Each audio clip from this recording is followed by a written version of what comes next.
So yeah, I shared that on my TikTok channel, which everybody got a kick out of. I do a lot of more entertaining and funny stuff on there. So anyway, hopefully if you saw it, you enjoyed it. If you've not seen them, it goes up on Instagram as Reels, but on TikTok, it's Andrea of Ocala is my handle on that. Anyway, it's something. Anyway, all right, let's talk about the upcoming events coming up. Before we get into that, I do want to remind you there's a video that I'm dying to share with you guys. My assistant Malia and I keep going back and forth about, okay, when do we get to release it? When do we get to release it? But it is a video of something you can do fairly easily here in Ocala, which is going to fly a plane. So yes, they actually allowed me to fly a plane. And I'm dying to share that information with you and share that video with you. It was absolutely incredible. One of the best experiences of my life by far, I'm sure. Well, so far anyway. I'm dying to share that with you, but we wanted to do it as celebration of having 3,000 subscribers, and we are so close. We are so close. I was like, well, I don't want to just release it now because we're not quite there yet. So if you have not subscribed to our channel, please do so. If you know somebody that you think would get entertained or educated from our channel, please share it with them so that we can release that video, because I'm holding tight. We are doing it as celebration because it really was an amazing experience. So hopefully, you know, we'll be able to get that done fairly soon. I'll be like, I have like, you know, gray hair or something. I'll be like, I finally got 3,000. So bad. So anyway, for all of you that have been like sticking with us over the years, I know my videos a few years ago were pretty much awful. It was definitely quantity over quality, but they have improved quite a bit, enough to hopefully have you subscribe if you haven't already. But yeah, we're going to continue on with this YouTube channel, and I really, really, really greatly appreciate everyone that has subscribed and has supported me so far, because I really do. I appreciate it. You have no idea. It's so encouraging to see when people come back and continue watching our videos and stuff. We have a lot of fun doing it, but you know, I definitely am more encouraged to do more when you guys consistently watch and subscribe. So again, I really do appreciate it. All right, let's get into the upcoming events. Now, while I said it is extremely not comfortable outside, it's either extremely humid, like living in a sauna, or you get random torrential downpours, like I discovered yet again today. It's just uncomfortable. You know, it's not like you can go like camping or something like that.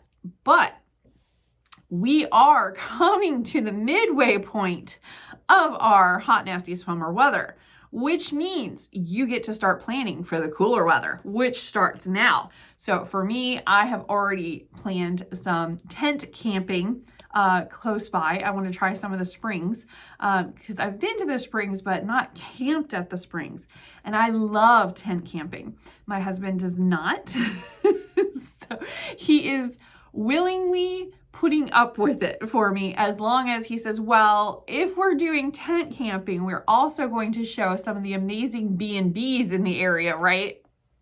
Yes, I will definitely share that as well, in case you are on my husband's side of not really wanting to do tent camping. For me personally, I used to, in my 20s, try to figure out how few things I can take with me on a camping trip and still be comfortable. And I actually had it down to very few items and still be very comfortable. So it was just, you know, a fun challenge that I would do. So I would, you know, go camp in like Canada or something. And like, okay, I just felt like going camping, and I took only what I can carry in my backpack. And it was fun. I don't know. I had a great time with it. So yeah, my husband, not so much. He will probably take at least 6 tents just in case we want a variation of sizes, and probably at least half of Walmart. But it's fine. He's going, and that's a compromise I can live with. But yeah, he has to be comfortable or else it's just a no-go. He will leave. He'll be like, yeah, you enjoy this. I'm going to go home to our comfortable bed. We'll see how he does, okay? But I did go ahead and reserve some times because, again, it is coming up and I want to make sure that I have a spot, and I still want to make sure that I have the right spot, and, you know, I don't know. So we're going camping in September and in October. In August, I will probably be at a B&B.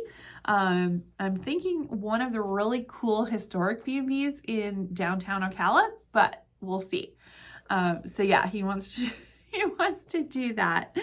So fair enough, right? It's totally fair enough. We also have some information about Airbnbs. So I figured maybe we would try out an Airbnb as well, since our company manages Airbnbs for people. So why not check out the competition, right? We'll see how it goes. All right, so upcoming events. Like I said, you can go ahead and start planning for those fall trips. Absolutely amazing weather in the fall. Totally makes up for the wild summers. But yeah, we also have the Ocala Downtown Market, which is in the morning, so it's not too hot. It's Saturdays, 9 a.m. to 2 p.m. Every single Saturday. You can go and check out fresh produce, vendors, food trucks, live music, coffee, mimosas. It's pet friendly. It's kid friendly. There's a playground outside, and there's a splash pad walking distance away as well. So if the kids get hot, just take them over there and let them run wild in the water. It's great. Okay, there's also the FAFO is starting up again September 1st. So keep an eye out for that. And what that is the first Friday art walk from FAFO. FAFO is the Fine Arts for Ocala, and they're promoting, of course, art here in Ocala. So we have the First Friday Art Walk is basically where a whole bunch of different local artists will show off some of their art, and you can purchase it. There's live music. There's some vendors. A lot of the shops will stay open a little bit later. It's just a really good fun time. There's like family art projects and stuff that you can do. It's great. So that starts off again. We don't do it for the summertime because, again, kind of uncomfortable. But it starts off again in September. So keep that in mind for the first Friday in September. FAFO and Fine Arts for Ocala, are doing the first Friday art walk. We still have the Summer Kids film series over at Marion Theater. That's Wednesday, Thursday, and Friday from 10 a.m. And 11 a.m. Movies are just $3, and that includes a kids combo. So how can you say no to that? That's awesome. And then we also, over at Regal Cinemas, every Tuesday and Wednesday, the first show of the day is $2 movie tickets. And they're including that Minions, The Rise of Gru, which everybody's going crazy over. We have the aquatic fun centers that are open. Check the pool times before you go, though, because they said they were having a shortage of lifeguards, so their hours of operation might be a little bit different. But it's only $3.50 for an adult and $2 for a child. Come on, it's nothing. They have a 0-inch depth entry for easy access, and they are ADA compliant. They also have a really cool water slide, and they've got a waterfall. They have one over at Jervy Gant, and they have one over at the Hampton Aquatic Center. So it should be a lot of fun. Definitely give them a call, check the hours to make sure that they're open. I recommend the morning versus the afternoon, because those random weird thunderstorms that go through, you might already be wet. So you're like, oh, what's a little rain? Yeah, we also get lightning and thunder with that, and they'll shut down the pool for a while. So just go in the morning, have fun with it. Unless you're like, if they go for half an hour, I'm cool with that. It's $2. Like, whatever. That's how I was. I was like, yeah, go swim until lightning hits. We're good. It's okay. We also have the FAST, which is the Florida Aquatic and Swim and Training Center, which I have been going to because that's the closest one to my house, and it is amazing, absolutely amazing. The outside, they have like a splash pad there, and then they've got the pool outdoors, which is like 4 feet deep, and they've got like a little basketball thing for kids, and it's really fun. So open swim time, great. If they're doing the lap swimming inside, I would say that's more challenging. Even for me, I consider myself a pretty okay swimmer. I'm not like, anything professional by any stretch, but I can do like 10 laps and I'm okay. But it is challenging on that end because the shallow end starts at 10 foot, like 9 feet, 10 inches. It's 10 feet deep. So yeah, it's a little challenging. There is no real shallow end. That is the shallow end. So just keep that in mind. If you go onto the indoor pool, that is serious lap swimmers basically, but the outdoor pool, that's a lot more fun. It's great for open swim times, especially on the weekends and stuff. It's really not that crowded. So I really like it. I've never had to even share a lane. I mean, it's a massive, massive place. If you are looking for some fun family entertainment to go out there and go swimming like crazy, that is a great place to go. It's becoming very popular on the weekends, especially. So check that out for sure. Let's see. We also have trivia night at the Vault at Bank Street. It's every Wednesday from 7 p.m. to 9 p.m. You can go to Bank Street over on the square for the most fun trivia game in town. It's hosted by Night Sounds. You also have the Downtown Ocala Summer Sip and Shop. And Malia and I were both saying we needed to go down there to this. It's this Thursday from 5 p.m. to 8 p.m. You can join Ocala's downtown small businesses for a night of shopping and drinks. Each participating store will be open late and will be offering complimentary beverages, which I think is pretty cool. It gets even better though. If you make a purchase at one of the shops included in the event, you get to receive a 15% off coupon valid at many of the downtown Ocala's restaurants and bars for the rest of the night. So pretty cool. So it should be a lot of fun. There's just, go on down and see if it's something that you enjoy. I mean, it's a great way to spend a Thursday night. What else have you got to do? Come on, get out there. Go see some stuff. North Central Florida has an outdoor expo. It's over at the World Equestrian Center. That's on Saturday from 9 a.m. to 3 p.m. It's hosted by 93.7 K Country and Wind FM. So it's basically any outdoorsy, adventure-seeking nature lovers. They're going to be basically doing everything outdoors. So I don't know if I'm an outdoorsy nature lover. I guess I am. I don't know. It depends on the day and the mood, right? But I do like tent camping, so I guess maybe it's for me. Adults are $5 at the door. Kids 17 or under are free. And the first 100 guests will receive free goodies. So pretty cool. That's this Saturday from 9 a.m. to 3 p.m. at the World Equestrian Center. Just follow the signs. Let's talk about what we have going on in the real estate market. I know you probably watch this for the real estate information, and yet I'm talking about everything but. Oh, it's okay. I kind of did it in reverse, didn't I? Normally I do the market watch first and then I do what's to do in Ocala, but you got it reversed today. Just, I think it's the rain. It's just saturating. Anyway. All right. So market watch last 7 days here in Ocala, we had 290 new listings. That's interesting. We have more listings hitting the market. In fact, about 30 more listings than we had last week. So I think the sellers got the message that we need some new listings hitting the market. Now is the time to sell. I think they're kind of like, oh, wow, we actually should get this on the market if we were planning on it. Okay. Definitely hit the highest point of the market. We're coming back down at this point. But it is still a good time to sell if you're thinking of it because we still have very low inventory. So yeah, pretty good decision. Price increases 31, price decreases 299. We don't have that many houses on the market, but 299 of them decreased their price. More houses decreased their price this week than came on the market, and we had an exceptional amount coming on the market. So kind of interesting, don't you think? Back on the market, we had 79. Sold, we had 184. Those are the ones that closed. Seller got the money, buyer got the keys. It's sold, it's closed. Pending, that's 255. That's where the buyer makes an offer and the seller accepts it, but they're are, you know, they need to do the home inspection, they need an appraisal, stuff like that. So they're waiting to close, a lien search, all that kind of fun stuff. So it's pending, which means it's no longer on the market and available to people, but it hasn't quite got to the here's the money, here's the keys portion. So that's pending, in case you were wondering. I have a lot of people ask me about that. They're like, hey, this says it's up for sale on Zillow. It's pending. What does that mean? That's what it means. It's no longer available to make an offer on. Somebody already took that spot. They have their offer. The offer was accepted, and now they're just waiting to get to the closing table.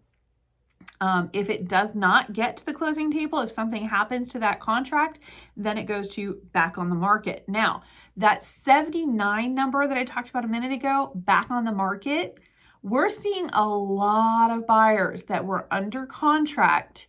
They actually had an offer on the house and they are walking away from the deal. Either their interest rate went up and they're just, nope, it's now, even though the house price hasn't changed, my monthly payment is going to be more than I'm comfortable with. I would rather walk away, lose my earnest money deposit or escrow. I'm going to walk away, leave that there, and I'm going to either continue to rent or find something less expensive. So a lot of people are doing that. A lot of buyers are like, okay, what do we do? Because the market's shifting, but I'm under contract with this. Like, I think I'm going to get a better deal if I wait just like another month or two. Honestly, they're probably right.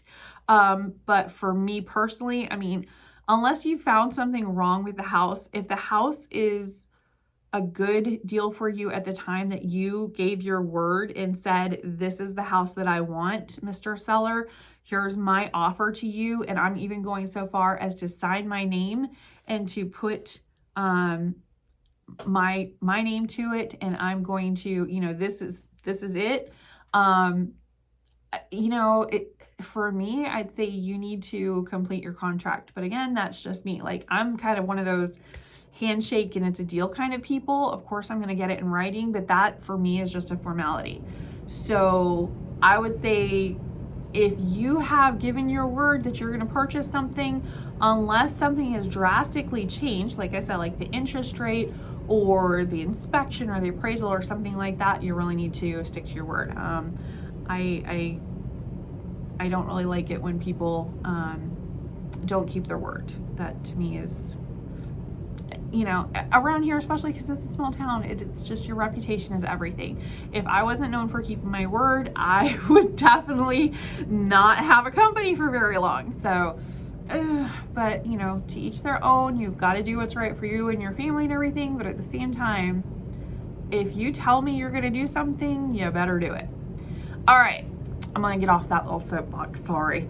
But yeah, my husband was talking about it, how he saw a lot of articles about people that are just like walking away, even leaving their security deposit or their escrow deposit and everything, and just being like, nope, can't do this. I've changed my mind. I'm like, wow. But we're seeing it in the numbers, almost 80 contracts. Now, is that what happened with all of those? No, not at all. It may have been that they found some stuff with the in the inspection. It may have been an appraisal. The house didn't appraise. It may have been a lot of things. I mean, you know, death, divorce. I've seen everything happen in the very short time period that goes between the buyer making the offer and the seller getting the money and giving them the keys. I mean, it's a very, very short span. We're talking like 30 to 45 days normally, but it seems like everything crazy that happens in your life happens within that time frame. So, I don't know. So it's not that it's just that people are walking away from it. It's also that strange things happen. And obviously, if a house inspection comes back and it is like a whole bunch of hidden stuff that you're like, oh my goodness, obviously you're going to walk away from it. That's why you have an inspection period. I have only done a no inspection period one time, and it was for an investor, and they knew exactly what they were getting into, and it was basically a requirement in order to get the deal. We did not actually end up getting the deal, but I did offer a 0-day inspection period, and that was literally years ago. Even with as crazy as the market has gotten the last few years, I never did a 0-day inspection. it's very scary. So, I mean, because you just don't know. You have no idea. I have seen some crazy stuff. So I would never, ever, ever advise somebody to do that. I know in some markets, it's just you have to, and it's different for those markets. But for this market, I would say that's not a good idea. No, I've just seen too much. So you can, again, like I said, do as you like to do. I give my experience and, you know, my stories and stuff, and you guys take it for what it's worth.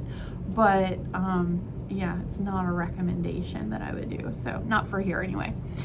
I did have somebody ask me today, and I really appreciate the question and that, you know, you watch. So that's awesome. But she was asking about the price changes here. And a 3-bedroom, 2-bath, double-car garage, like, what is a fair price? Like, what's an average price basically at this point for those houses? And that's really a fair question, because we went from, you know, maybe 200,000, 250, 300, 350. I mean, it just kind of went shooting up. It was really crazy. Right now, if your budget is within $250,000 to $300,000, we can get you a very nice home for that. So yeah, I would say that's an average healthy price range. If somebody tells me 250 to 300, I'm like, golden, I can do that. If you tell me like 150 to 200, that's gonna be a lot harder. You're gonna be shopping for a while. It's gonna be difficult. Not impossible, but difficult. But 250 to 300, that's about the average right now. The house prices have come down, like I said. So yeah, price decreases $299. I'm still just, wow. So, and more houses came on the market than came off the market, which that hasn't happened in a while either. So we are definitely seeing that shift to the market. Now, does that mean that it's crashed? Everything is going to the pit? And no, that's not where we're at. People are still buying houses. 255 houses went under contract this week in Marion County. So no, it's not like, you know, will that change? Who knows? My crystal ball is broken. It always has been. I can tell what has been going on and a good indicator of what will go on.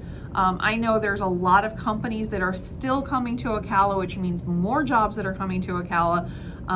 We didn't really have a bubble here. We had a boom. That's a little different. We still need houses, like, really badly. So no, I don't think that we're going to, you know, have some major, you know, shift anytime soon. Now, who knows what's going to happen down the road, but for right now, we're still in a stabilizing market. It is stabilizing. It's becoming a little more normal. It's still a little more towards the sellers, though. I will admit. I would like to see a little bit more. I don't know if it's just a mentality thing or what, but we are seeing, you know, some negotiation back and forth, which is great. The sellers are a little more flexible with their pricing, also great. However, it still seems to be a little more seller-sided. They haven't quite made that shift yet. So when we bring in someone that's doing maybe USDA and they're doing no money down and they're doing maybe down payment assistance program, they're still having some competition with other people that are coming in with, you know, $100,000 down in a conventional mortgage. So it's still, the seller still gets to be a little more picky with who they think is going to make it to the closing. And that's really, it's not the money. So really with that, it's more of the who is going to make it to the closing, which one is more of a sure thing on the buyer, this one or that one. So, you know, because they are getting multiple offers, they are still more of a seller's type market, but it's stabilizing. It's becoming a little more equal. So that, I know as much as the buyers are hating those interest rates going up, at the same time, it is actually giving you more buying power, more negotiation, and a little more stability, and not quite as many buyers to fight with. So it can actually be a good thing. I know it doesn't sound like it, but it is actually a good thing. So yeah, I'm actually kind of enjoying going into more of a stable market because wow, was it crazy before. I had a few people, mostly online, saying, oh, well, you're a realtor. You must have loved having that really crazy market and everything was selling for so expensive. No, I didn't actually. No realtor I know would say, oh yeah, it was loads of fun. It wasn't. It was a nightmare.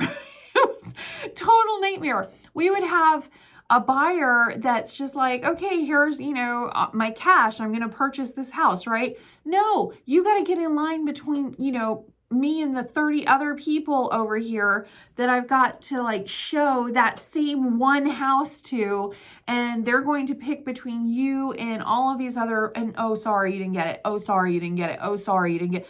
Man, it is brutal out there. And this continued even up until last month. I had a closing with someone and he put an offer, he's a very good buyer, put his offer full price, 6 different houses. 6. That is crazy. And he didn't get any of them. He was getting pummeled. So, I mean, it was recent, like, I still have the bruising. It's like, let it heal a little bit. Let's let it get a little more time. So yeah, that was not fun. That wasn't fun for anybody. Well, maybe for the sellers, I'm not sure, but it was not fun for the buyers. It was definitely not fun as a realtor, let me tell you. All right. Let me go ahead and let you guys go back to whatever it is that you are doing this evening. Hopefully you have a fantastic week and maybe I will see you around town. If you do see me out and about, please say hi. We absolutely love that. Again, it's so encouraging when we meet people every day out there that actually watch this crazy channel of ours. So appreciate it. And we appreciate all of you guys. So y'all have a great night and thanks for watching. Bye.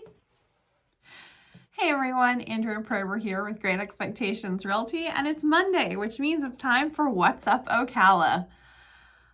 Y'all, I am about over this weather. I know we're supposed to stay inside. It is hot outside, but sometimes you just got to do what you got to do, and you go out and, do something simple, like go to lunch.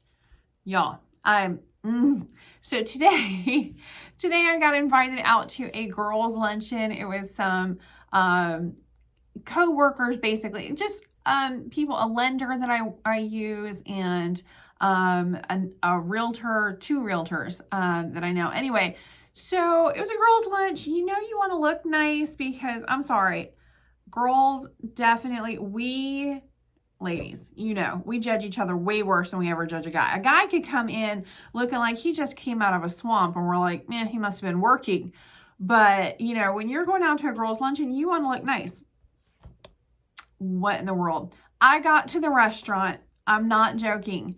The heavens opened up and dumped on my head. I only made it like maybe 50 feet. And I come in there.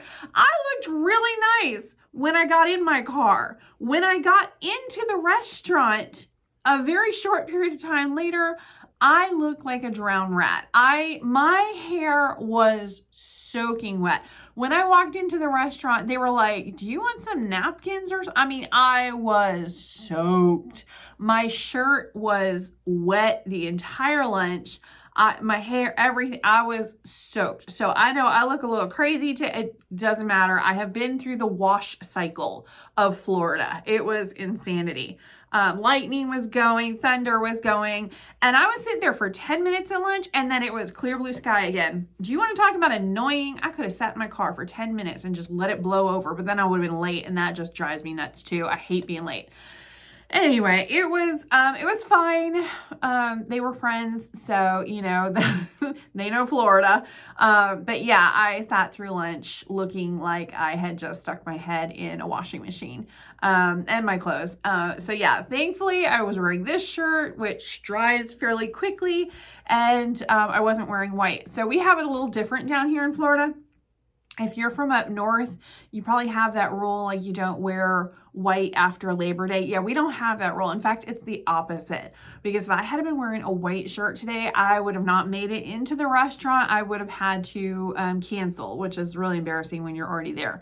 Yeah, they would have seen me like turn tail and run out of So yeah, we wear white all winter long. We love white shoes. You wear white head to toe all the time, except in July and August. July and August is when we get these crazy thunderstorms that is just a torrential downpour at least once a day in the afternoon normally. It was a little early today, so I wasn't quite expecting it at lunch. But that's okay. It's okay. Stuff happens. So, I mean, if I came and had lunch with you, you wouldn't mind if I looked like a drowned rat, right? How embarrassing. It's fine. It's fine. So something else that was interesting, a friend of mine just sent me this. I read this. I was feeling so good about myself lately. I'm feeling all, aside from today. But she says, last week, a man named Bob Becker became the oldest person to finish an ultra marathon called the Badwater 135. Have you ever heard of these? An ultra is like 50 some odd miles. This is 135 miles in one sitting. 135 miles. He's 77 years old. And not just any 135 miles. No, this is actually through Death Valley in California, mid-July. I can't even fathom how hot and uncomfortable that must have been for 135 miles. For much of the last 26 miles, he ran completely hunched over at the waist. He was no longer able to stand upright. He crawled for miles and miles on his hands and his knees up Mount Whitney because it ascends over 8,000 feet. So he had Death Valley and an 8,000 feet climb essentially up a mountain. That is insane. He finished the race with fellow runners and medical personnel at his side. That would definitely have been me. It took him just over 48 hours, which quite frankly isn't bad. I know full well I wouldn't be completing on a straight stretch of land with gorgeous weather and everything. It would take more than 48 hours for me to do that. She says, sometimes the journey is not an easy one and sometimes it takes longer than expected. Sometimes we find ourselves fighting our way to the top of what seems like a never-ending hill, while other times we find ourselves deep in a valley wanting to get out. Sometimes it feels too painful to stand up straight, and that's okay. Another ultramarathoner, Dean Karnazes, wrote, "Run when you can, walk if you have to, crawl if you must, but never give up."